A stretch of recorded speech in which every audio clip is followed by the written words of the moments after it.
Some may find the following disturbing. Discretion is advised.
Here we go, Barflies. Welcome to the Barfly Tailgate Show. You already know it's done by Barflies for Barflies and all the other Bears fans out there.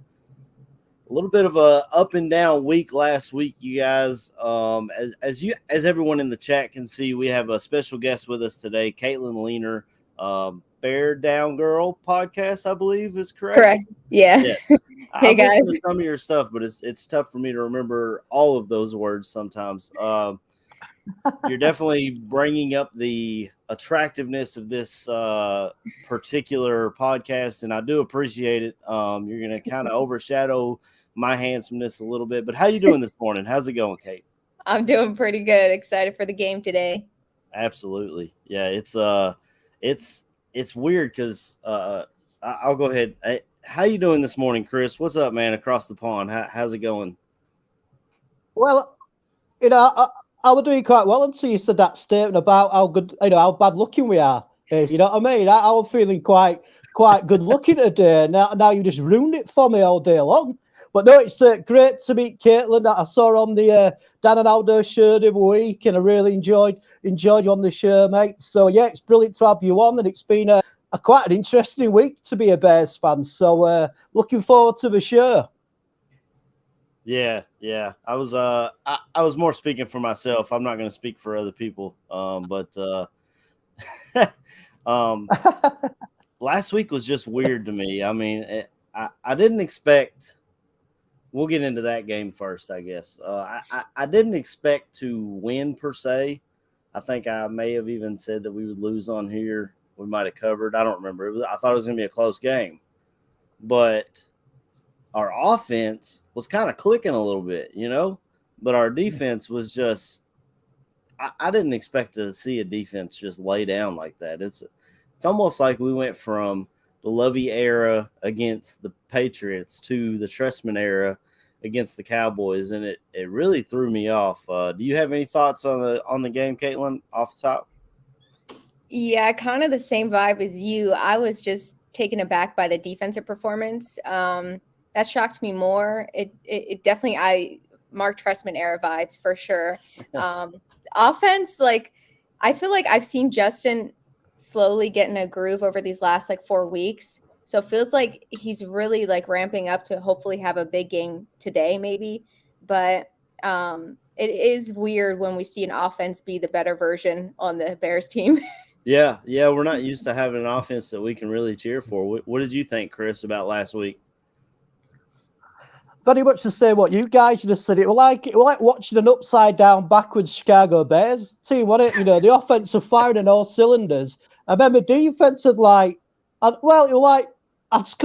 can't really explain it. I just remember sitting there watching the game going, what the fuck's going on with the defense? What's happening? Especially when Dallas is scoring every drive. And I just kept thinking, this is so weird. But I think definitely Roquan Smith definitely he had a dreadful game. You could tell his mind had gone by then, you know. But yeah, it was. I mean, I think I said we were going to win as well. But but it was good to see us scoring points. But it was a bit worried about the defense really. And I must admit that's the main part of the team I'm worried about going into this game against the Dolphins. Yeah, I agree completely. And I'm wondering if Roquan kind of knew he was going to get traded, and kind of made some business decisions out there. You know, he just didn't look like him, and I wasn't under the assumption that he was the top guy, was going to get paid like the top guy, which apparently is what he was looking for. I guess we'll talk about the trade deadline since it happened this last week. Were you guys surprised to see Roquan? Are you happy with what we got, or what are your guys' thoughts on that? I guess for me, I was Robert Quinn first. That wasn't as shocking. That was kind of like writing on the wall. I did not expect Roquan. That to me was like a monster trade. I was not expecting at all. It took me by surprise, and it kind of gave me the thought that, okay, maybe they're just trying to clean house or just get rid of a bunch of like guys and rebuild this whole team. And then of course, then they get Claypool. So it's like, it's really confusing what they're trying to do now, but it completely surprised me. I was not expecting it. Yeah. Do you got anything to say, Chris, before I'll hop on and talk Roquan, and then we'll talk about our new president that we got? Yeah, I mean, I was surprised about the I was surprised about the Roquan Smith trade, but just because, you know, we seem to have been building a bit of continuity throughout the team, especially with that victory over the New England Patriots. It's like every part of the team played really well. I don't obviously because Robert Quinn went as well. I was quite surprised because obviously Roquan Smith is, you know, one of the leaders of the defense. And at the time, I was quite depressed about it because I kept thinking, well, does this mean we're just tanking for the season? Because we're not miles away from maybe sneaking into a playoffs. I know that's probably looking at it in a really over positive manner, but we want we're not too far away. So I just kept thinking, well, how are the players going to react this week because they've lost two important guys on the defense. But I understand why we did, and I'm quite happy that they got Claypool because basically, as soon as we got that second pick, we gave it away to the Steelers. So it's just going to be really interesting to see how the defense plays today, man. Yeah, for sure. I'll bring KB in because I'm sure he wants to talk on this. He just popped in the back. Good morning, KB. What's up, brother? You got the throwback today. I see you. Oh yeah, we representing, man. You know what I'm saying? We might hold that L today, but I'm representing. What's going on, fans? What's going on, peoples? I see we got a guest in the building. How you doing? I'm doing good. But yeah, man. You know what I'm saying? I gotta pick the phone up real quick because your boy called that shit, didn't I? I could have sworn I called that shit. I said somebody's gonna get traded, but the thing I didn't account for, I was like, I didn't think we were gonna go out and get a receiver. So, hey man, hey man, joke's on me. You know what I'm saying? Yeah, it was a little surprising to me because of Roquan's age, but I feel like it really went back to the offseason. I mean, Ryan Poles, I'm assuming, told Roquan, if Roquan had an agent, I feel like he'd still be here. I just feel like him being at the negotiating table by himself, and Poles just goes, "This is my offer, man. You can take it or leave it," which apparently is what Roquan said that he said. But I mean, and Roquan felt slighted by that, so he was like, "Well, I mean, if you're not going to be here, if we try to get a compensatory pick, I feel like we're going to spend this offseason, so we probably wouldn't even got a compensatory pick for Roquan if he left." So I feel like Poles just made the deal, man. And I mean, Roquan should be happy. He goes to a place where they value linebackers, at least for half a year. I don't know what they're going to do this offseason because you got Lamar wanting a contract. You can't franchise tag two people. So who knows where Roquan ends up next year? Maybe he's right back. I mean, we got the most cap space in the league. So who knows where Roquan ends up? But, yeah, I was a little surprised. I thought maybe we could have got a late first, but I'm assuming if Poles could have got a first, he would have got a first. Yeah, I think it all came down to Roquan being the agent for himself. You got to factor in the fact that my man wants to be the highest paid linebacker. Yeah, Ravens probably looked at that and said, "Yeah, we can't afford to give you a first round." There's no guarantee at all that Roquan will be there next year for them. Even if you like the kid, even if he plays well, the only way he'll be there is if he accepts a lower deal. Yeah, they're going to have their money tied for Lamar. That's just the honest to God truth. So yeah, they probably weighed that against the trade, man. It was like, yeah, we can't get y'all first. Yeah.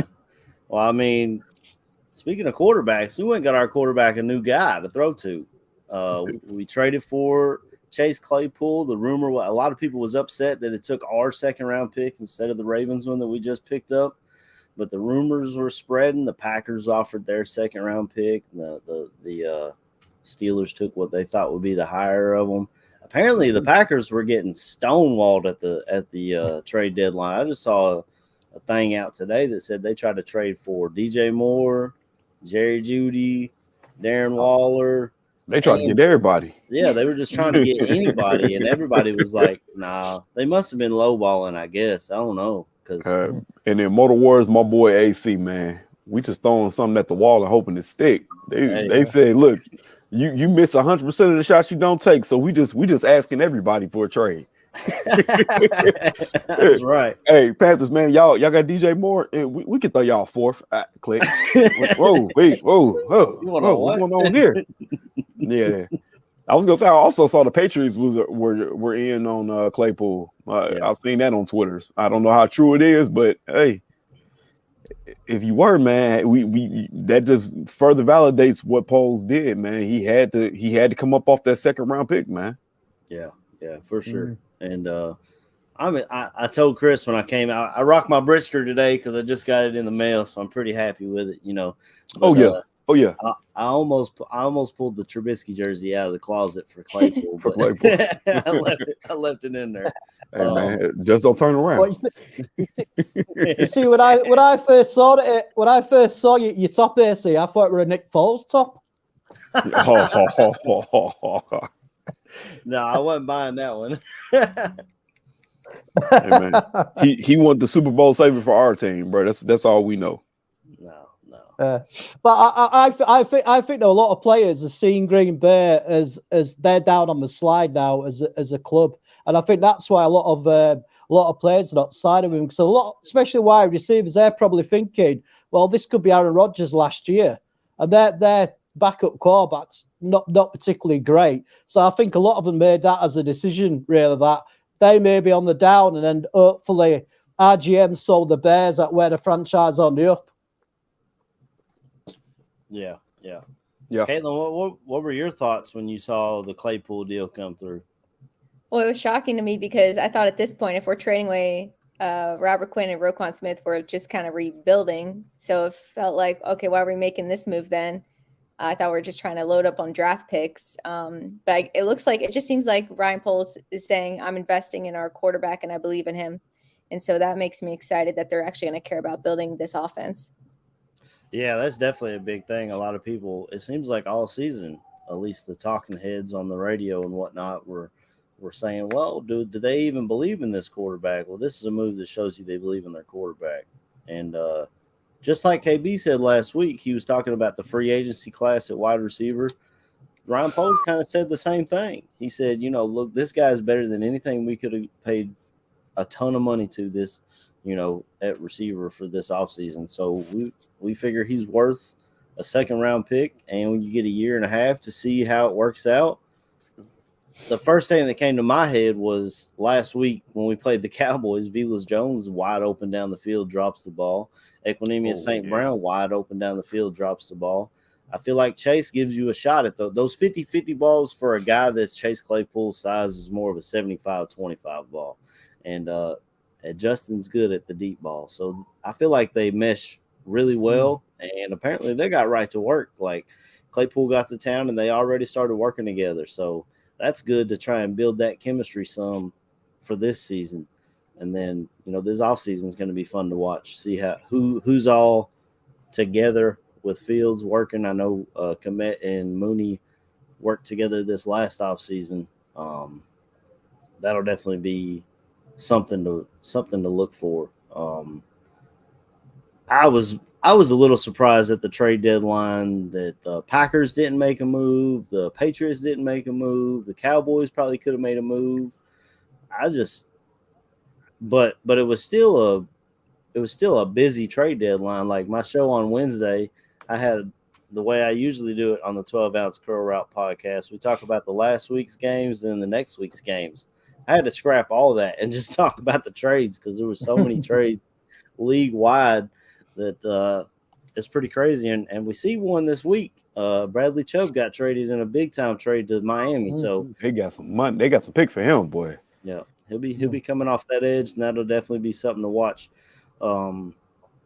You guys think he'll be a big factor today? I'll start with you, KB. Or do you think he still needs some time to get? I mean, it's different on defense, right? So yeah, I'm gonna say, man, it's different on defense, bro. It's pretty simple, especially if somebody's coming off the edge. See ball, go get ball. Yeah, it's gonna be a lot. We'll put it in terms of this. It'd be a lot easier for him to transition to their defense than it would be for Claypool to transition to our offense. Mm-hmm. We'll probably end up seeing a lot of Bradley Chubb today. It's not like he's, he's coming off an injury or he needs a pitch count. The dude's been playing all season. So I would expect to see a heavy dose of him.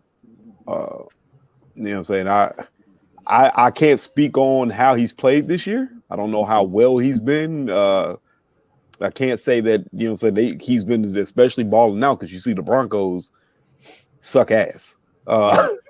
Yeah. So as much of an opinion I want to have on Bradley Chubb, I know that he's a good player, but to me, you might just be putting him in the same kind of tier that Roquan is in. He's a good player right now. He might not be the great player, and even though we might see a lot of them today, we don't necessarily know if that means immediate impact. So that's my take on it. I'm not saying that the man won't come in and kill us because he could, but I don't see him as Michael Parsons. We'll just say that.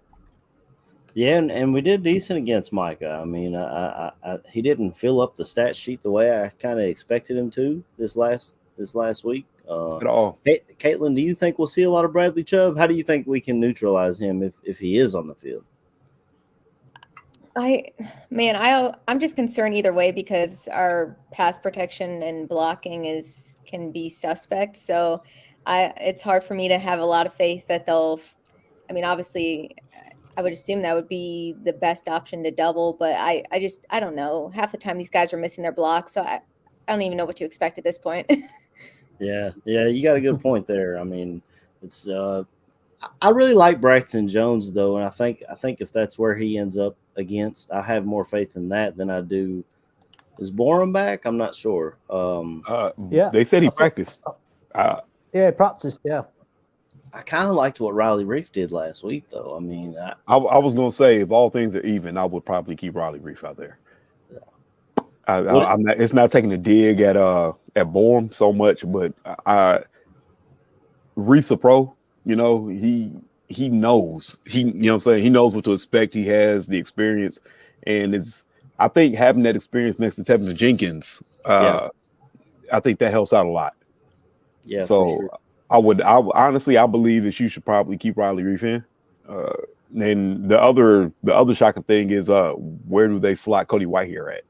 That's true. He comes back off IR today. Huh. And I could have swore that the coach said he was playing. I might be wrong on that. I might have misheard, but I thought he said that he was going to play.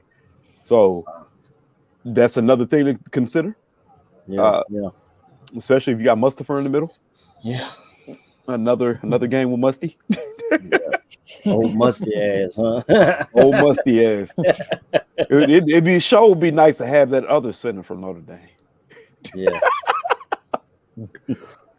Chris, do you think Reef is a better option than Borum, or do you think we plug Borum back in? What are your thoughts on the O line? See I mean, don't know. I thought, excuse me, I thought Reeve played really well last week. I thought the O-line played quite well. I mean, they're still pretty poor at pass protecting, but I think we're really good at. Obviously, we're really good at the run blocking. So depending on how well Borum is, and if he's 100%, but I think stick to last week's O-line really. And regarding Chubb, I don't think Chubb's all that anyway. Like Greg Gabriel were mentioning him on his show, and he didn't really rate him at all. And so, but it's like Caitlin said, though, we are pretty shocking at pass blocking. So who knows? I'm just like I'm sort of like trying not to predict things, because every time I sit to predict things, they all seem to go the opposite way. So I'm going to try and use karma and not predict how things are going to go this week.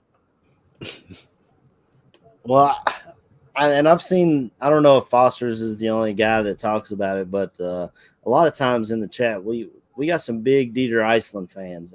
I'm not really sure what Dieter Iceland's done to get such loving praise. I haven't really seen him on the field a ton. I think he got like 2 snaps last week for injury. He got a couple snaps in at the end of the game. I know that.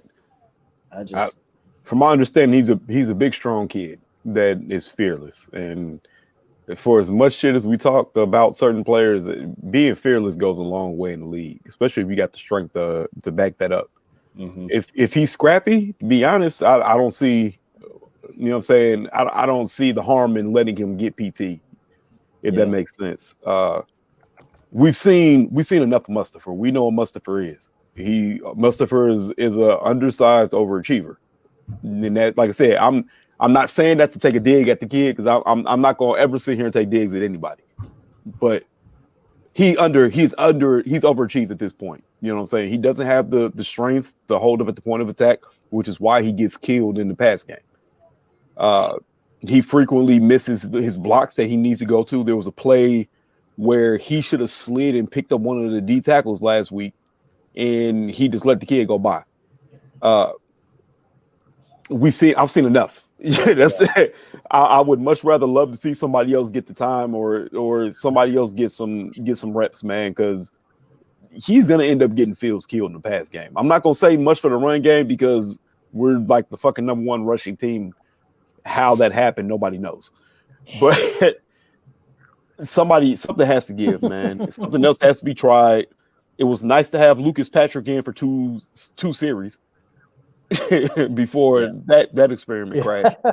But it is what it is at this point. We know what Mustipher is. Somebody else has to step up. And from my understanding, Dieter Iceland had a decent showing, I guess. I stopped watching when the second team came in. I'm not gonna lie. But this game's over with, man. I got shit to do. I was watching to. I mean, it was on, but it was like background noise. I had watched a video on YouTube. Somebody's breaking it down, because like I said, at this point, I didn't realize that he came in. I just knew Trevor Siemian came in. I didn't pay any attention to anything else. But the kid pointed out that he said when you pay attention to the old line, they said that Matt Eberflus said he wanted to give people more reps. So he said you see that Braxton Jones is in, Schofield was still in, Tevin Jenkins was still in, and then Riley Reif.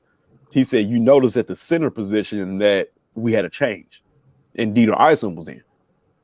So I was like, okay, you know what I'm saying? I didn't really pay much attention to it. And then he pointed back to what Eberflus said. He wanted to get people more reps.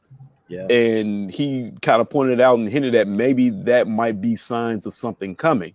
Maybe Dieter Iceland possibly goes out and is the starter today.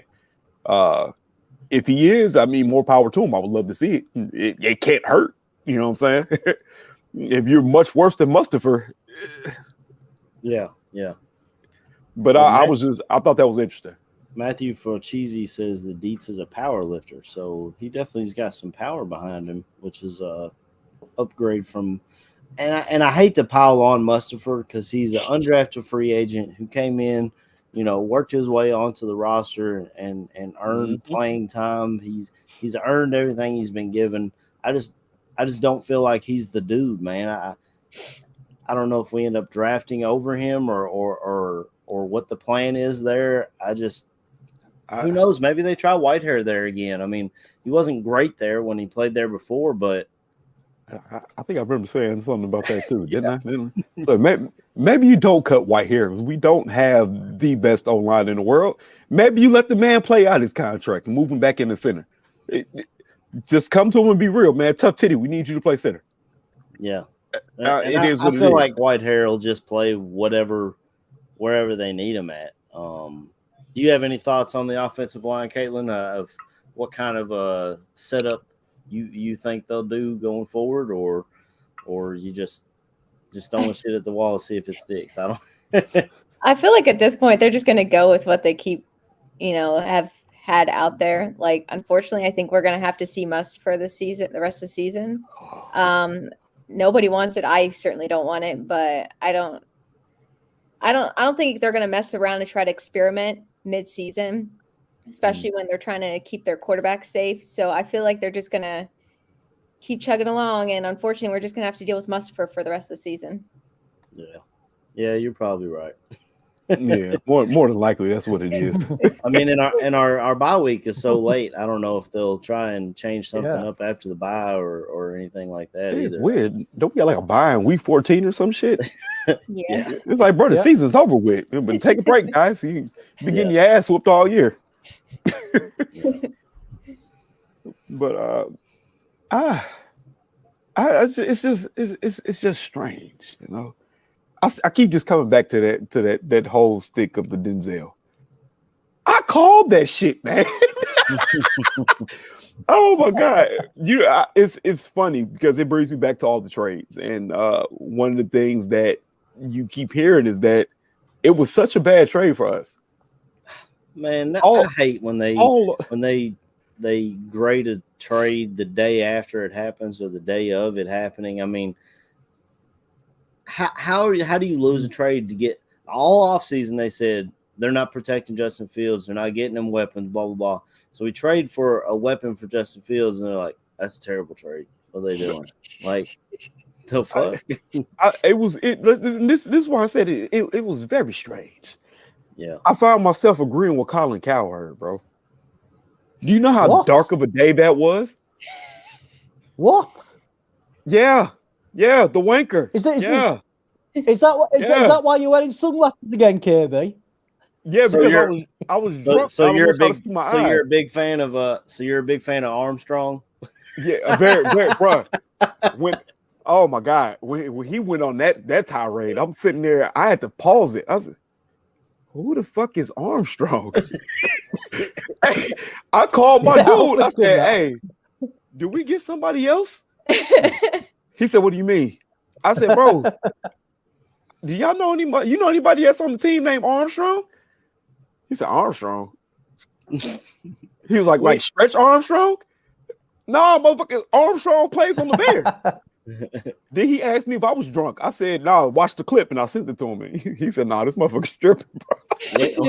We ain't had Armstrong in Chicago since the Baby Bulls, man. I don't know what you're talking about. Oh my goodness, I was so lost. I was like, "All right, Colin, you know what? You made your point. The Bears should have traded Roquan. We probably should have did it at the beginning of the damn season. We probably would have got more picks for him. But who the fuck is Armstrong?" Yeah. But no, in all seriousness, man, no, I found myself actually agreeing with what he said. To me, the trade, you can't sit here and say the trade is a bad trade. Wow. He's 24 years old. The kid is built like DK Metcalf. He can run. He can make the play. He just needed the shot. They didn't go deep a lot in Pittsburgh, especially when they went to Pickett and Trubisky. The kid's skill set was taken out of play at that point. Yeah. So I just watching fans go crazy and then seeing the D pluses and shit.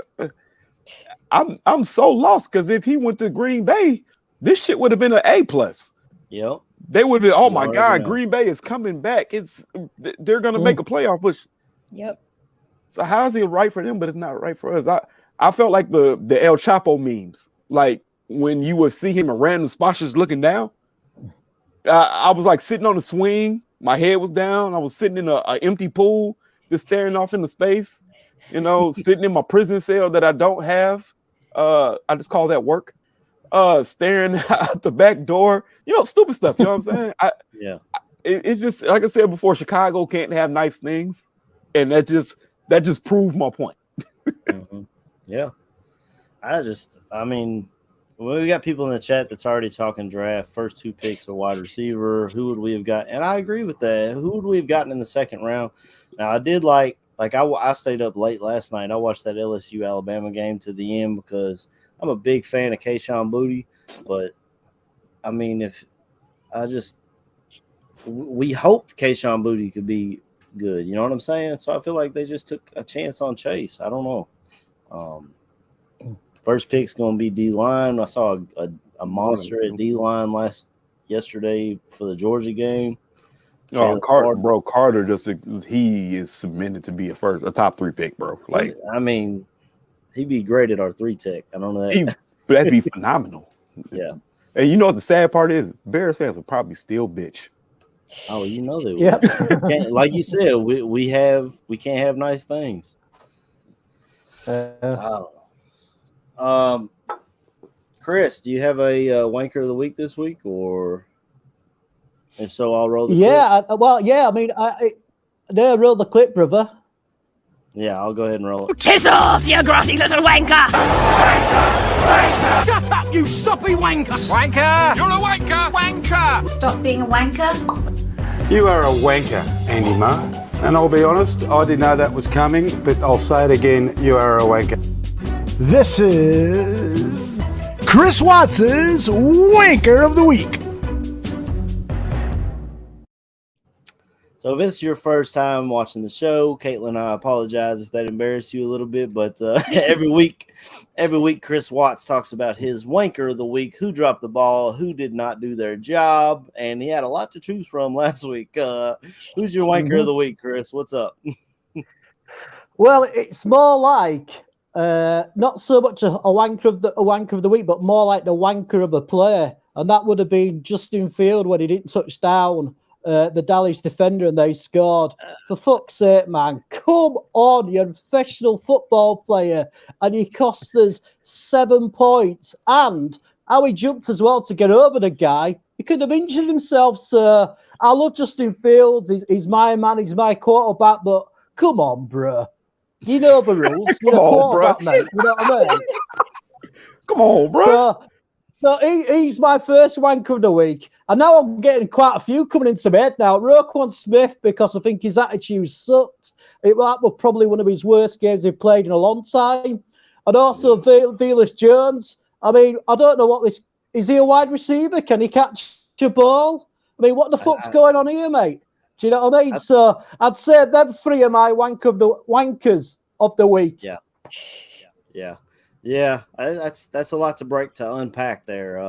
Justin Fields. Sorry, man. I love Justin. You guys know I already got his jersey, but you got to touch the guy down. And I was like, I got it on. Yeah, there we go. Right, I have as well. Yeah, we all have.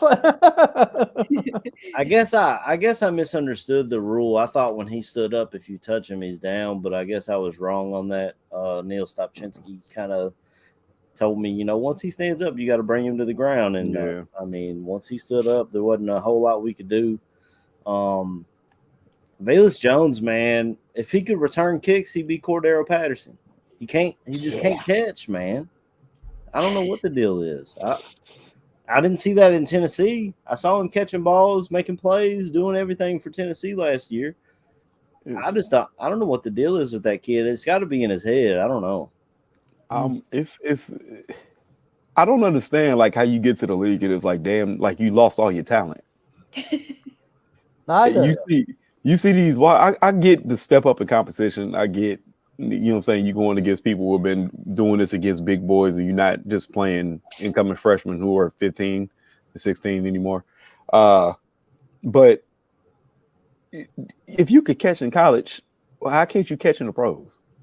How did you lose your hands? That I always thought those were attached to your body. I I didn't think saying, "Oh, I was drafted and I came into the league," that my hands would disappear. And those gloves, everything sticks to those gloves. Scotty's got a pair of those. He can't catch worth of crap, but I throw him the ball. He's got those gloves on. He's catching everything. I was gonna say everybody remembers the replacements. You know what I'm saying? You sprayed your hands with the stickum. That's damn near what the gloves are. It's legal stickum. Like how? Yeah. When it bounced off, bro, I'm like, oh, he caught it. Doop. Yeah. No, he did. Get off the field. Go home. Go home. No. Go home.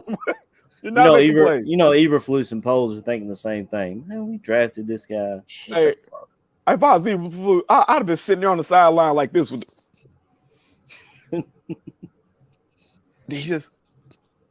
They would. Don't catch me on camera because you would catch all the bad moments. You would know exactly how I felt about a player in the moment. Yeah. My head have been. Coach didn't like that one in the press conference. Why'd you have your head down? I'm not gonna lie. Wouldn't you have had your fucking head down? Yeah.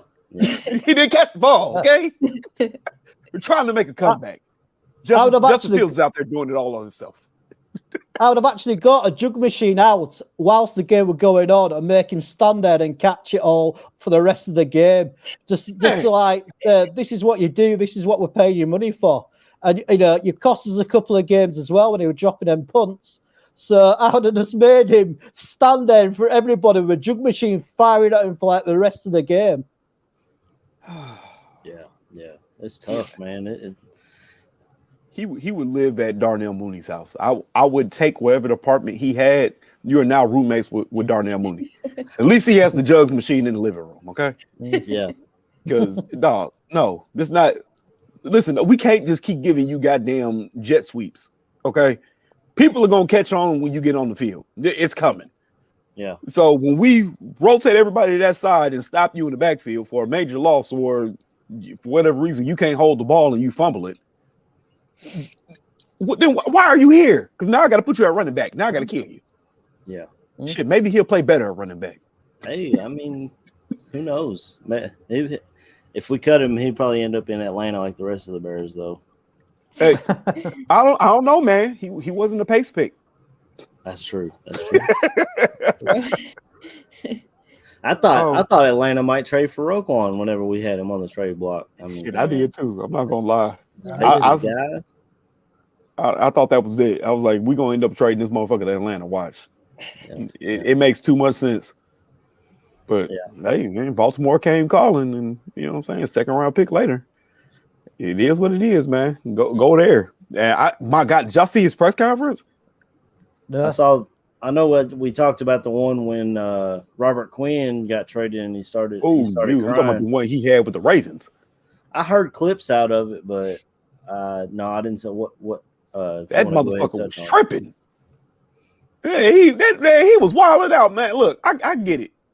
He tried his best not to take shots at the Bears in the organization, but you know what I'm saying, he did the typical Roquan thing. Oh, I'm just here to play for the Ravens, man. With the $1,000 smile and everything. But nah, my man was taking digs. He just kind of like, they didn't value me, they wouldn't pay me type shit and things of that nature. And it was like, dude, they offered you a contract. You would have technically been the highest paid linebacker. You can't get mad at motherfuckers when they didn't want to they didn't want to make you $23 million linebacker right off the bat, bro. Like what? What did you think was gonna happen? Yeah. If you get the chance, man, go on YouTube and Google the first YouTube presser that he had with the Ravens, dog. I saw that they put out he's gonna wear number 18 for him. That's weird to me, man. I don't know, maybe I'm just old, but when I see these defenders, like when Danny Trevathan changed to number 6 and stuff, it still looks weird to me. I don't know. When I was growing up, if you was a linebacker, you had a 40 to 59, and they had different levels of ones you could pick, and it just looks weird to me. But Laz has got a point here. Atlanta could sign Roquan this offseason. I don't know if could give him what he wanted here, but wherever he goes, he's not going to get nearly as much as he thought he was going to get, and that's what the real sad part is about this whole situation. you're more than likely going to get paid around 17 to 18 million. That's what the franchise tag basically is. And you could have gotten whatever the major deal was that Chicago offered. And so that to me just tells me right out the gate, bro, you didn't want to be here. Yeah. Yeah, we kind of saw it on the field. He really had the one game against the Patriots. Other than that, he was down bad. And I love Roquan, man. I liked him when we drafted him. I thought he'd be better than he has been, but yeah, it's just it's tough to see that guy leave. We'll see him Monday night, I guess. I think the Ravens play Monday night, but I don't know. I mean, it is what it is, man. He gone. He gets to go. Well, he gets to go back to a 3-4 defense, which is where I think he fits better. I was gonna say I had this conversation with a guy at work because he's a Ravens fan on Madden at least. He was just like, "Hey, man, thank you." Everybody's a Ravens fan on Madden. That's like when back in 04 when people used to use Mike Vick because you can't play defense on it. It's like yeah. He said he's like, "Thank you," and I was sitting there. I said, "What are you talking about?" He said, "Man, y'all gave us Roquan. Motherfucker, you a Bears fan? I mean, a Ravens fan? I thought you played with the Titans." he got to talking to me like I didn't know he was this good. Really? He's like, "Yeah, he a 90. Yeah, he can tackle. So he'll probably be really good in the 3-4. Good for y'all. He sucked with us." Yeah, but I broke that defense. Yeah, I broke it down for him. I said, you know who Darius Leonard is? He said, yeah. I said, you know how big Darius Leonard is? You know how fast Darius Leonard is? He's like, yeah. I said, now is that Roquan? He said, hell no. I said, okay. That answers your question right there. That's why he's going. You want somebody that can make plays. You want somebody that's freaky, as a freaky athlete. Roquan can make tackles, but once somebody gets past him, I said somebody gets past him. Once an O lineman gets their hands on him, I said he's out to play. I said, if you want any evidence of it, I said bring up any film from now to when we drafted him. I said he doesn't stack and shed very well. In the 3-4, it's a lot easier. There's two of them. They're coming downhill. You got your edge rushers. It's very simple to make plays in that system. Yeah, he's just a better 3-4 inside linebacker. I said that's just what it is. That's why you got traded. But so, yeah, Caesar's got a good question here. Is there a highlight from this year that you guys will always remember from Roquan?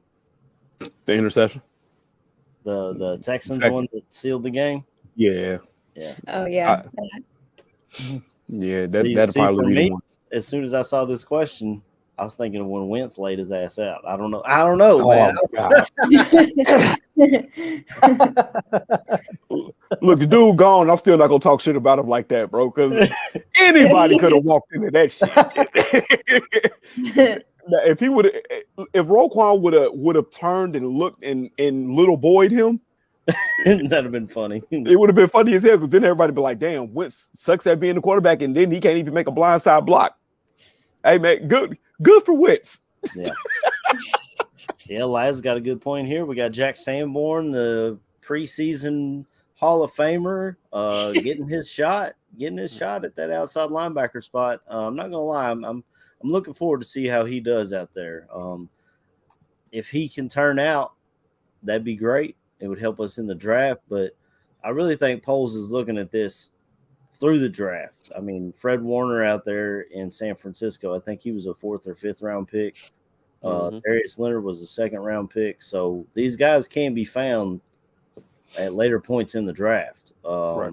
And I mean, if Jack Sanborn doesn't work out, then we'll look that way. But Jack Sanborn, at least you'll see what kind of depth you'll have at that position, you know? Mm-hmm. Yeah. There's two names right now that I would be paying attention to just for free agency. TJ Edwards from the Eagles. He's been playing very well for them this year. I wouldn't be surprised if they kind of, we used the Cunningham line of knowing players from that team to go, try to pursue this kid to get him to come play linebacker. And my sneaky one is LVE, the Wolf, Wolf Hunter himself. Where he played with Eberflus. He was coached by Eberflus. Big kid. probably can slot him in on the left side. Maybe not. Maybe you keep him in the middle, then you go after him and TJ Edwards. You fix your linebacker crew. More than likely pay two of them probably for about the same amount you would have played Roquan for the franchise tag.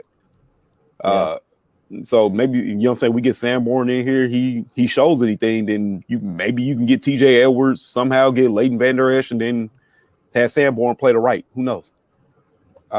But I do know that the TJ Edwards kid is a free agent, and like I said, he's been balling out this year. And Leighton Vander Esch has ties to Eberflus, so that's just two names I can think of.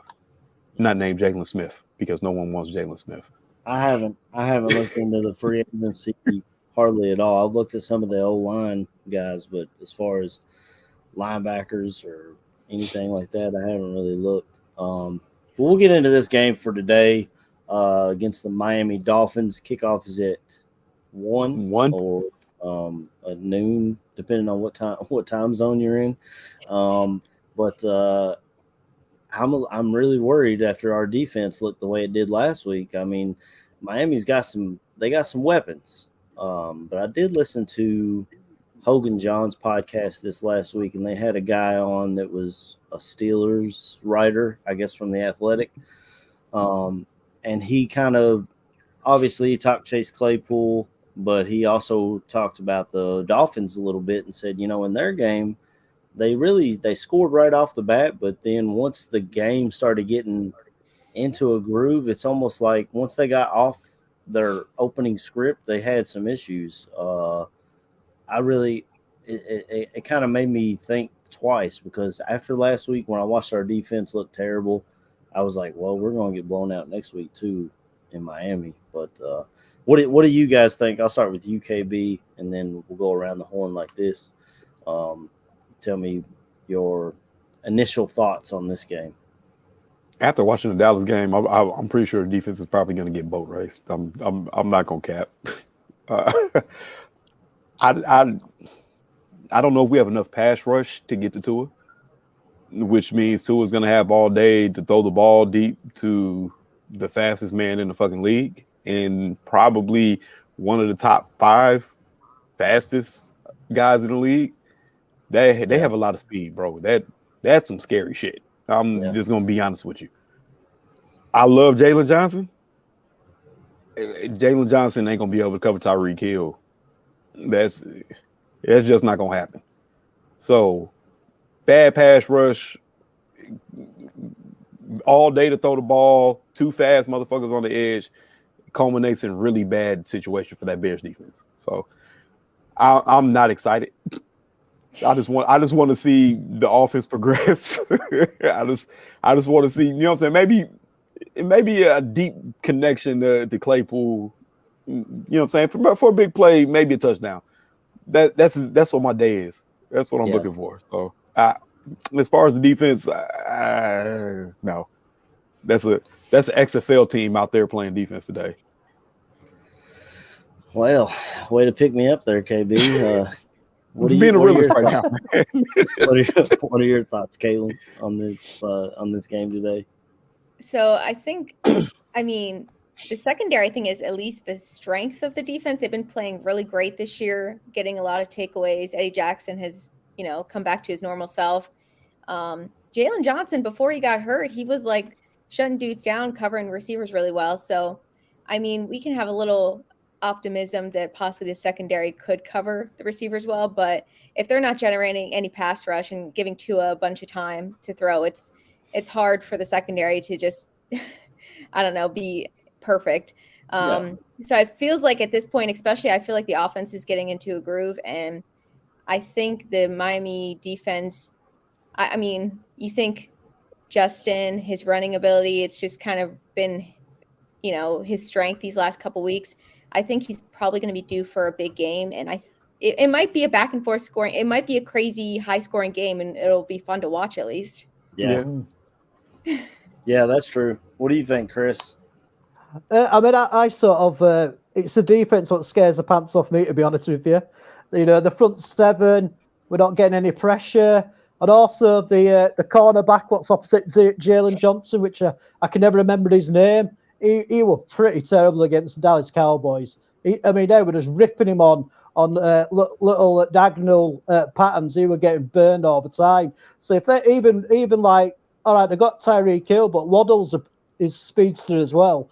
So it's like Caitlin said. Hopefully the defensive backs can, sort of cover our sort of lack of pressure we're going to get from the front four. But I think it could be a really high scoring game, which as an offensive sort of guy I like. But I just can't imagine what this defense is going to be like. I'm very intrigued about who they're putting at linebacker, and are they going to be as bad as they were last week? Yeah. Well, I mean, speaking of a high scoring affair, we'll bring in our guy off the bench, my guy, Johnny Santucci. What's good, Tooch? Looks like you're walking through a hotel. I'm at the hotel. Yep, I was in town for the barroom holiday party. Enjoyed talking to all the barflies and stuff. All through a great party. Mike North was there. Gave us some time. We all had some bowling. We did some bowling and played some pinball. And great food, great party, and great to meet all the fans of the network. And man, I got called into work, man. I wish you guys could have been there. I tell you, it was awesome. And I think Chris Watts is right. It's going to be a high score. I like the over 45 in this game. I'll tell you, Justin Fields rushing props of cash the last 4 weeks. Yeah, it's been bet up to 49.5. I got it at 46.5, and also take Tua over 7.5 rushing yards with no Roquan. In the middle there, I think one scramble and a slide, hopefully slides to it, or not if you don't want him to win. But that's it, man. I love you guys. I will talk to you next time. Have a great show. All right, brother. Thanks. Have a good one. All right. Later. Take care, Tooch. Yeah, so Tooch just had to pop in just for a second. I saw him backstage. I had to give my man a little bit of screen time. I agree with a lot of what he had to say. Betting the overs with the way our offense and defense is playing, it seems like a safe bet. And just like he said, Justin Fields' rushing numbers every week seems to hit. I did have a question in the chat. Yes, this is a Jaquan Brisker jersey. It just came in this week. I think for Cheesy might have asked, but it's pretty high up there in the chat. So I mean, the defense did not look good last week. We'll see what Dominic Robinson can do now that he's full-time starter on the outside, or should be. I mean, I guess they want to continue with Al-Qadim Muhammad, which I can't even tell you why that guy's on the field. I mean, only because he played for Eberflus last year. That's why. I mean, I guess that's loyalty to a player. I mean, that's a fault for your coach, I guess. I really don't know. As far as getting and I haven't looked at the injury report. I know Teron Armstead, who a lot of Bears fans wanted, he showed up on the injury report with a toe injury this week. So I don't even know who they'll have at left tackle. That might be something you could take advantage of. And that's a reason why I was on the other side of that when people wanted us to bring in Teron and pay him all this money. The guy's never played a full season. And here it comes. This is why. I mean, he's great when he's on the field, but he's not on the field all the time, and I'm happy with what Braxton Jones has been able to do other than the Washington game, which that's another point to bring up. The Washington game, we was inside the 5-yard line 3 times and was unable to score. Now we've got N'Keal Harry, who's 6'3". You got I think he's 6'4". We got Chase Claypool, who's 6'4". You're able to move Mooney into the slot where his route running is impeccable. I don't know any slot corners that can keep up with him. And you got Cole Kmet coming on. So if you can get inside the 5-yard line, just tell Justin throw it up. And you got a pretty good chance that our guys are going to come down with it. So that'll be exciting to watch. I was going to say that is something that I know I was thinking about. You get N'Keal Harry into the fold and you get Claypool into it. You put them both on the outside. I mean, you're not going to be missing the speed element. Claypool's fast as hell. I'd say probably around the 3rd fastest person on the offense now. So I'm just going to substitute N'Keal Harry in there for A-Rob. To me, he's the pre-version of what Allen Robinson was. You just have to get the kid's confidence up. So he can make the tough catches. He can go up and get 50-50 balls. He's done that before. Like I said, watching his tape from when he played at what school was it? It was Arizona that he played Arizona for. State, yeah. Arizona State. Yeah, watching how he played then, if there's any way they can get that kid tapped in to play anywhere near how he did for Arizona State, you could have a gym. So I would love to see that, but putting those two big bodies on the outside and like you said, Mooney in the slot, bro, you don't have too many slots that are going to be able to compete with Mooney. Yeah, and I was going to say he runs off number one corners, and he can do it with relative ease, but when you get doubled, it ain't a lot you can do. So I would love to see those mismatches coming in. You know what I'm saying? At some point for the rest of the season, I think that's really going to unlock Justin Fields' passing game. And then you also have the idea that you can throw any of them really in the slot. You can play big slot with N'Keal Harry, big slot with Chase Claypool. All three of them are a hell of a blocker. So that's another big thing. You get inside the 5-yard line, hell, block that damn student body left or right that they do now with Justin Fields is money inside the 5. Mm-hmm. So yeah, you got that run game popping, man. And that's been the key to unlocking his offense. Yeah, I mean the running game that keeps Miami's offense off the field. They can't score if they're sitting on the sideline. So exactly, that'll be something to watch. I think I haven't looked up the numbers, but I think Miami's rushing defense is not great. Has not been great this season. They've got some names on defense like Xavier Howard, but I don't know. I feel like Tooch said, this could be a high scoring game. Whoever gets the ball last, it could come down to that if our offense continues to progress. First one to 50. That's what I'm thinking. Shit, could be.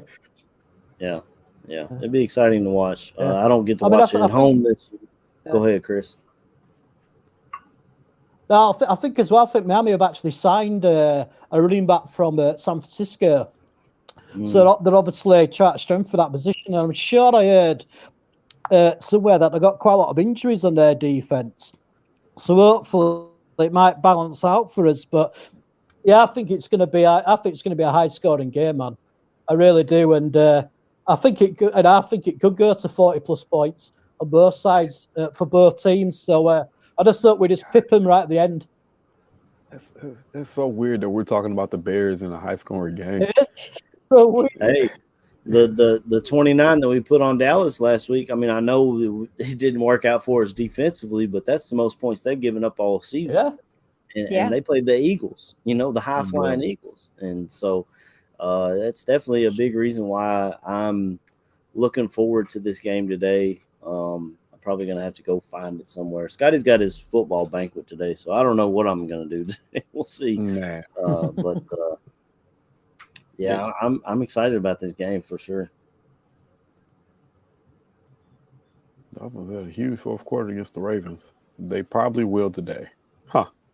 I'm sorry, I was reading the comment. I didn't see the Dolphins-Ravens game. What happened in the fourth quarter of that? Mr. Fenton, I'm taking it you've seen this game. I couldn't tell. The only time I've seen the Dolphins this year, honestly, that I can remember is against Cincinnati, and that didn't work out too well for Tua. I was going.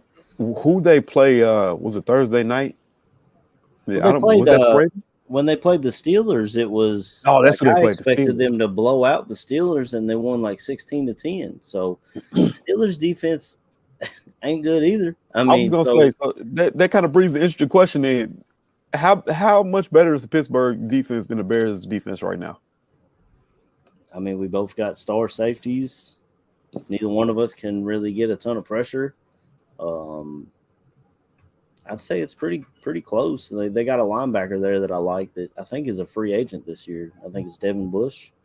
So is he a Michigan guy, KB? Yeah, I was gonna say he's definitely a Michigan guy. I haven't really kept my eye on him since he's been in the league because he's played with Pittsburgh. But from my understanding, they're still looking for linebackers, so that should tell you how Devin Bush has really been playing.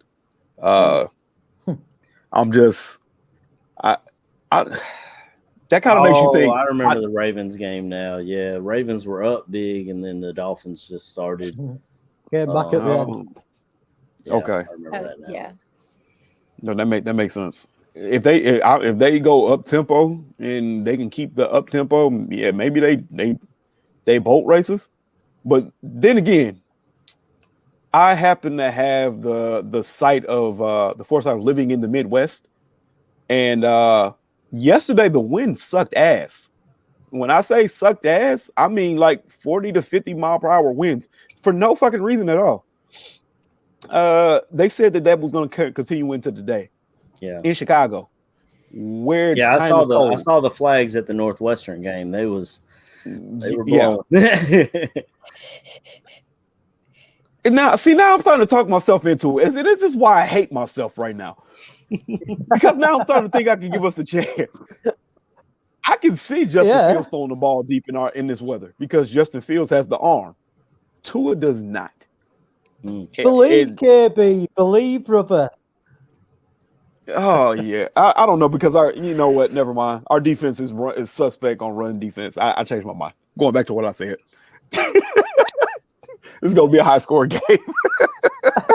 Well, I mean, and the Dolphins, like C-Dub said, they traded for a running back at the trade deadline. They got Mike McCarthy out there already, and now he's got two of his San Francisco running backs that know how to run that offense. You got former Bear Raheem Mostert leading the way, and they traded for Jeff Wilson.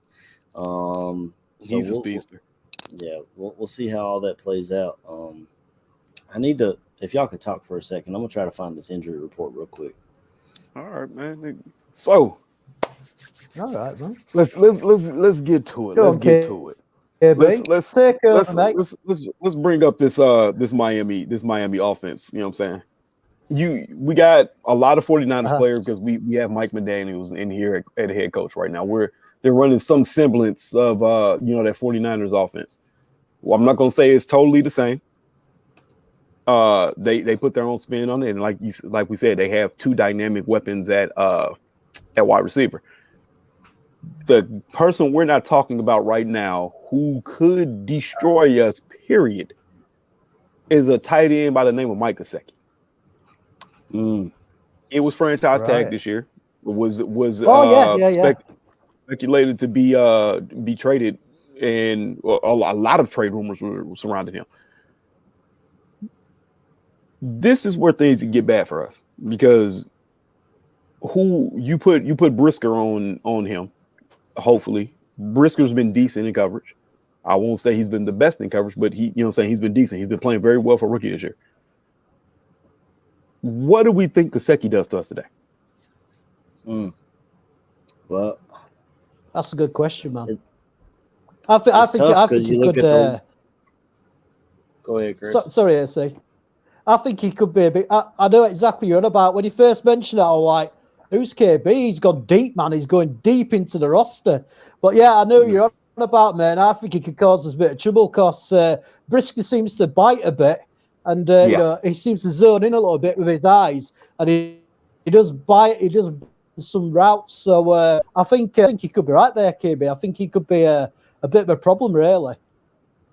Yeah, because with me talking about the win and them saying that the win is possibly going to be bad today still, I'm not going to be necessarily trying to go deep, especially if I know that Tua doesn't have the arm strength to, throw a 40 to 50 yard bomb in that type of win.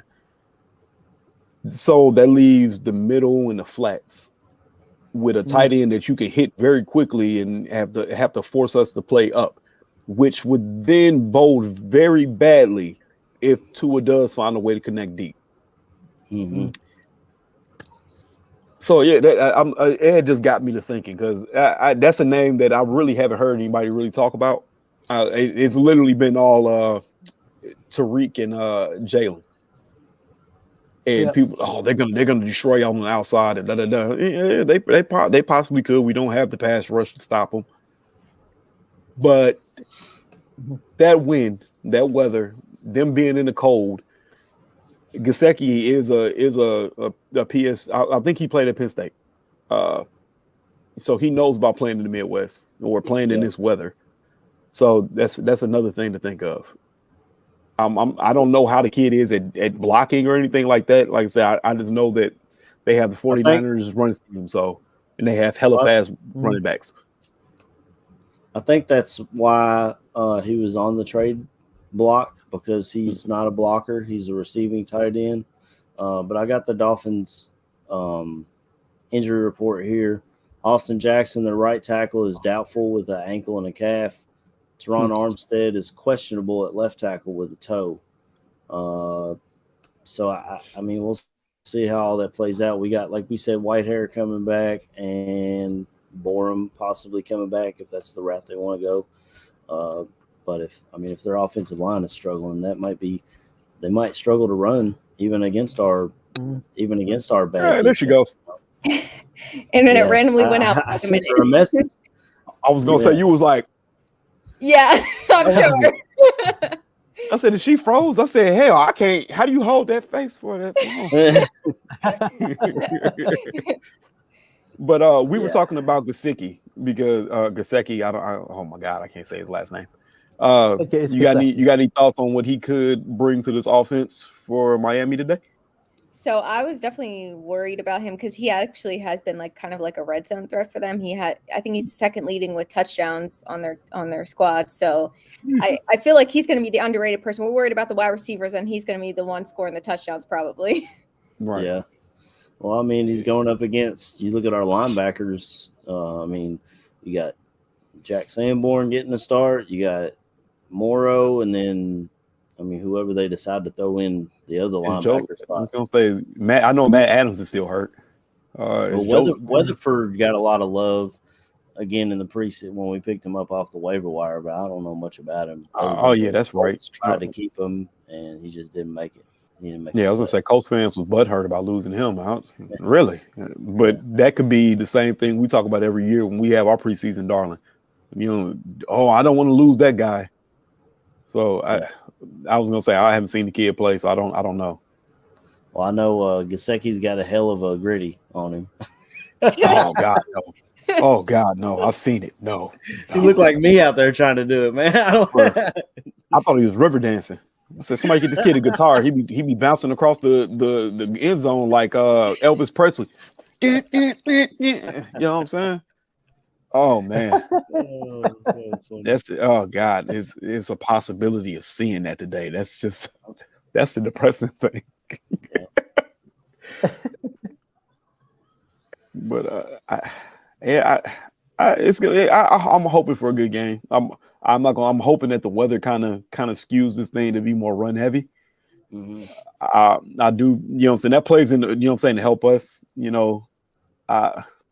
with the run defense. Like I said, I'm very excited. I'm very interested to see who's going to be who the actual starting line is going to be, the front seven. Because if we got Sanborn and we know Morrow's going to be out there, who's going to be the third guy? How are they going to look against the run? I said something about Justin Jones before being a decent 3-tech, but he's not the guy. Now, see, he's now a captain, good for him. But you need somebody else in there that can plug up the line. Mm-hmm. So, God, I'm all over the place with this game now. Well, because at first it was like, damn, we'll get killed through the air. Then the wind is bad. Yeah, I don't know. If it's a big running game, that might be detrimental to that might help us. Tuch's over/under prediction of going over. I mean, unless they just do like Tony Pollard did last week, which let's not talk about Tony. Oh my God. So I had a little backstory. Back some years ago. So when I say some years ago, I mean some years ago. My brother was in middle school. Oh God, the light just went out. Okay. My brother was in middle school. My brother is now a 21-year-old, is in the Navy. But he's in middle school at this point. They played this team from Mishawaka, and they had this little white running back. Don't know the kid's name. I just remember I was sitting next to the kid's father, and they were just like, he's phenomenal, blah, blah. Yeah, all right, man, whatever. You just talking up your son. That's what you're supposed to do. And then I seen this little boy get the ball in his hands. When I say I watched this little boy play NFL Street, and it looked like every time he got the ball, he had a game breaker because he was running for touchdowns. I swear he had 3 carries for like 200 yards. He ran one way, the entire defense flowed. He stopped on the dime, ran back, and I bullshit you not. He started cutting back across the field. Everybody started to try to catch him. He stopped on the dime again and cut back up the field the other way and ran for a touchdown. That's what Tony Pollard did to us. Yeah. When I thought he was stopped in the backfield, and I was like, all right, we're going to make this comeback. And then he just cuts up the sideline. I said, oh, God, we're not catching him. He did. Little did KB know that was Christian McCaffrey he was watching.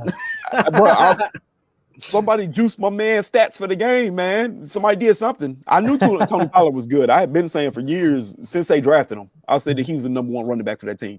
Ezekiel Elliott is just a battering ram at this point. Tony Pollard's the real running back in that system, dog. He is sorely underrated. Sorely underrated. Yeah. But yeah, that's another thing. Jones he's okay, but I think he's a 2. You know what I'm saying? He's not the guy. I think he'd be the Robin to somebody's Batman, though. Yeah. I definitely think so. Well, since now that we're all up and down, I think we should just start closing this thing out. I'll go around the horn here. You give me score prediction, bowl prediction, offensive and defensive MVP, and I'll let Caitlin plug her podcast as well. So we'll start with Caitlin, and we'll go around the room this way. My shit's backwards, and I'll finish it all off. Go ahead, Caitlin. Tell us what you got on. Okay, so generally I'm more optimistic when it comes to predicting games. I think the Bears are actually going to win this game. I know, shocking, but I think they're going to win. It's going to be high scoring. I think it's going to be like a breakout game for Justin. It's going to be like 35-28, something like that. Bold prediction. Here's a bold prediction. The Bears receivers are going to outplay the Dolphins receivers. Oh, okay. Like, yards wise. I know that's a bold prediction. I like that. Offensive MVP, obviously got to go with Justin. I think, like I said, he's going to have a monster game. I think he's due for one. And then defensive MVP, I think I'm going to go with Eddie Jackson. I think he's going to get another takeaway, another pick. Nice. And then my podcast. So I drop that every Tuesday. So I'll be back this Tuesday to recap that game and then preview the next week's game. And then you can follow the podcast on Twitter, Bear Down Girl Pod. And then I drop episodes Tuesday night. They come up on, if you have, iPhone, Apple Podcast, or Spotify, however you listen to your podcast. So there you go. Absolutely. Yeah, I definitely follow. I'm on there on Spotify. I believe, if I'm not mistaken, you were a big Trubisky fan back a few years back when he was with the team, correct? I was definitely a fangirl for Trubisky, for sure. Yeah. Yeah. I think I found your podcast back then, so I've been following it for a little while, man. I'm kind of a fangirl over here. I don't know. Thank you. But you definitely got good insight, and it's not like you're just on there talking about, such and such is really high. Like you're like, you shit. You talk stats, you talk how you can take advantage of stuff and what our weaknesses are, which is fantastic. Great show. If you guys are a fan of Bears, obviously check out her podcast. She breaks it down.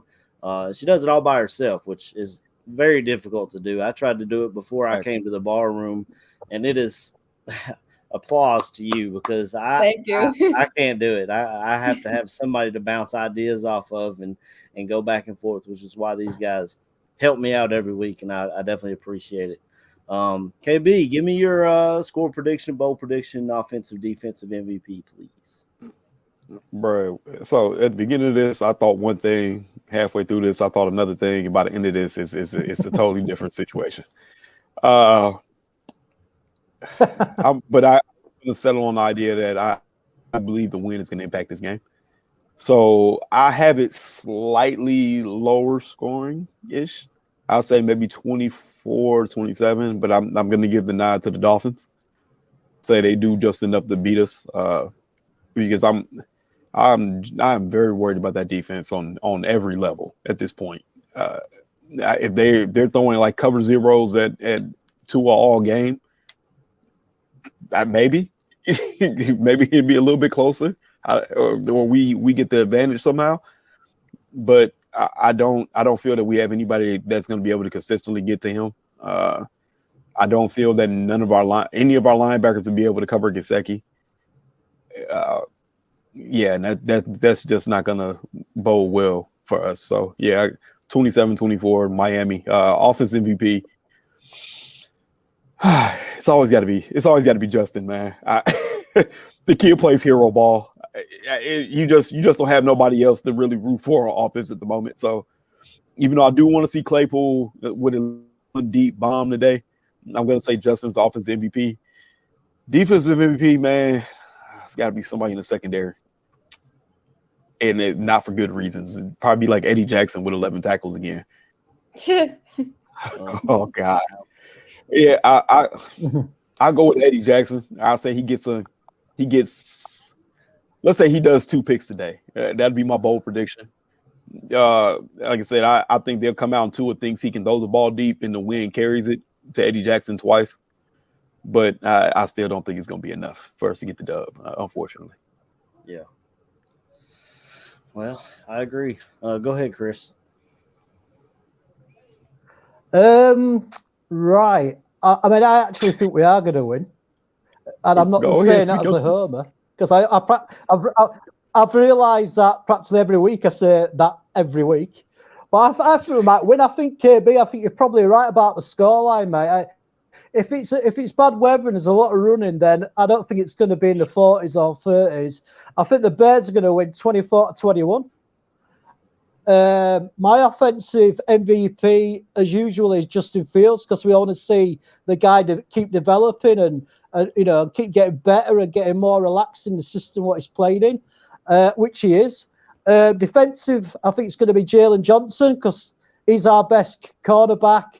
We need to hope and pray that he can, close down Tyreek Hill and Waddle.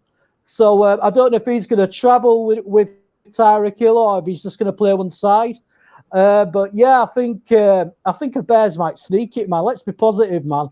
But yeah, the main worry is the linebacking core and the defensive front because if we don't get any pressure on the quarterback, Tua's quite capable of chewing us up with the weapons he's got. But I'm determined, and I'm going to pray for the Bears win.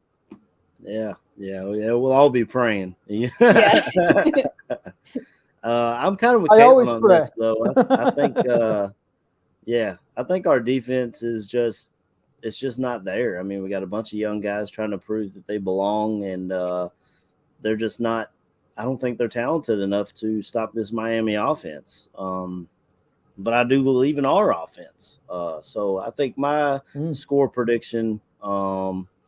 Man, with the wind, it's tough to predict how field goals are going to go. Yeah. I know KB and Chris both had us winning by a field goal, but I think we're going to have a weird score because of the wind. You'll see some guys going for 2, maybe miss some field goals, stuff like that. So I'm going to say Miami wins 25-20, which and it's not even like a field goal type deal. I think we score 3 times and we miss the extra point due to the wind. So I'm going to go 25-20. Miami wins. My offensive MVP, I'm going to go with Montgomery. If you guys are going to leave him to me, I'm going to go with him because I feel this is a big running. It's a big running game with the wind being the way that it is. My defensive MVP, I'm going to go. Give me Jack Sanborn. I think he's got a lot to prove. He's going to come out here and try to fill the shoes of Roquan, and I think he's ready for the spotlight, to be completely honest. Maybe that saves us money in free agency, even if he can step into that role and play it well. Bold prediction, give me Chase Claypool with a touchdown. I don't know if I think that'll be like an end around type play. I think they'll try to keep the game on the ground. Shorten the clock, and Claypool definitely has the skills to get outside and do those reverses that we've seen from Bayless or whoever with his 4.4 speed. Yeah, that sounds good to me. We'll see how it all plays out, and I'm cheering for the Bears. I'll always be cheering for my Bears. I just don't. I just the talent just doesn't match up, in my opinion. With everything Miami has, everyone talks about their receivers, but KB made an excellent point today. Don't forget about Gesicki there in the middle. I mean, the guy he does work, man, and that's just what he does. He'll be a free agent this year. Who knows? Maybe he's in Chicago next year. I mean, we definitely need a receiving tight end because Komet has not been. I mean, he's been fine, I guess, but just don't think he's. I ain't gonna say necessarily the right fit, but you know what I'm saying. I don't think he's necessarily the right fit. you know what I mean. I know exactly what you mean. So you are saying it. Yeah. So we'll get out of here and we'll come back in here next week. Caitlin, it was great to have you on today, and the door is always open. If you ever want to come in here and chat Bears any Sunday, we're here. We're here every Sunday. We got the chat going wild. You guys want to do some shout outs? I guess I forgot that, huh? Yeah, man. Yeah, let's do some shout outs. We'll go backwards this way. This way. Chris, you do your shout outs and stuff, and then KB, then Caitlin, if you want to do any shout outs, and then I'll get us on out of here. Cool. First shout is to Caitlin. It's been awesome having you on the show, and it's been great to meet you. It's been really good. Shout out to the boys, the regulars who make my Sunday such a joyful day, and also everybody in the chat. You make the show, and you know who you are. And yeah, everybody just have a really good week and be safe and have a good week and respect each other. And let's hope the Bears get that cheeky win what I've predicted, like I do every week. Yeah, we're undefeated in Chris's eyes. Go ahead, KB. Oh, we are. Oh, okay. I was gonna say I was froze, so I didn't or lost. I didn't know what was going on. Shout out to the fans, man. Like I said before, man. Without y'all, man, we couldn't do what we're doing. Would love for y'all to click that the like button, share, subscribe to the page, do all that for the lady on the pod as well. Because you know what I'm saying, the more information we can get out, the more views we can get. You know what I'm saying, the more it helps us and it helps y'all. So thank you for everybody tuning in. Also for everybody that showed out and showed up for the event yesterday. Like I said, I wish I could have went, but I was called in to work. Chasing wind all day. That was the thing. It's always a thing. God, it sucks. But other than that, man, shout out to all y'all on the pod, man. You know what I'm saying? I love y'all boys, man. It's like I said, it's therapeutic getting to talk to y'all every day, every Sunday when I'm on. So appreciate y'all. Love y'all, man. The ballroom. Love you too, bro. Gotcha. All right, go ahead, Caitlin. Yeah, shout out to you guys. Thanks for having me on. I love connecting with Bears fans. Just to get to meet new Bears fans, I'm super excited about that. So thanks for having me on. Yeah, definitely. It was great having you.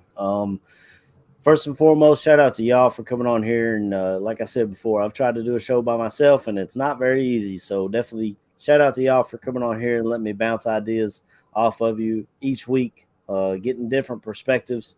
KB took me on a roller coaster this week, talking just like he was like, maybe we can win, maybe we can't, maybe we can win. I don't know.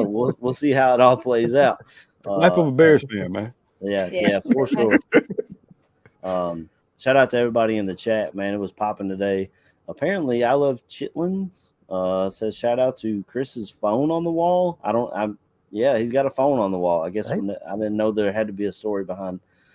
Oh shit, it is. But so definitely shout out to everybody in the chat. Shout out to Aldo. He threw a big party. If you guys went, then definitely shout out to you guys. I wish I could have been there, but like I said earlier, my son's got his football banquet tonight, so I wasn't able to be up in Chicago for the weekend, even though I would love to go up there and get me some Italian beef, maybe a pizza. I love the food in Chicago. Oh man, Italian beef's not so good right now. Don't do that to me. You know you got a Portillo's close. Man, it ain't the same. I love Portillo's. When I went up to Chicago in June, I tried a different Italian beef place. and I like Portillo's better than it. Now I'd like to try Al's beef. I know that's the big name up there, but I'll get some Maxwell's, man. Some Maxwell's. I'll have to keep that in mind next time I go up there. Is that on the south side? Yeah, it's one on the. Yeah, they, you know what I'm saying? They kind of just little hole in the wall stands a little bit sometimes. Hey, sometimes those are the best places, man. We used to go to this. I'm getting off track here, but we used to go to this little Greek restaurant up there in Chicago that was a little hole in the wall place, but man, it had the best gyros on the planet. I swear to God. There you go. Jeff told me finna give him some Portillo's. Man, you all right, rub it in, dog. It's cool. We'll get out of here and we'll hop in this next week. I live about. Go ahead, Chris. I was going to say I live about 3,000 miles away from you, so don't rub it in, boys. Oh, my bad. My bad, man. Right. You can go get you a nice warm I beer. mean? And some fish and chips I've got no chance of ordering a Portillo's. Well, that's it. That's all we have over here, mate. That, tea and crumpet. Tea and crumpets, bro. We're going to have a conversation about these. Hey, your lights pop back on. Oh, yeah. It looks brighter now. You paid electricity again. Yeah. Who's put $1 in the meter?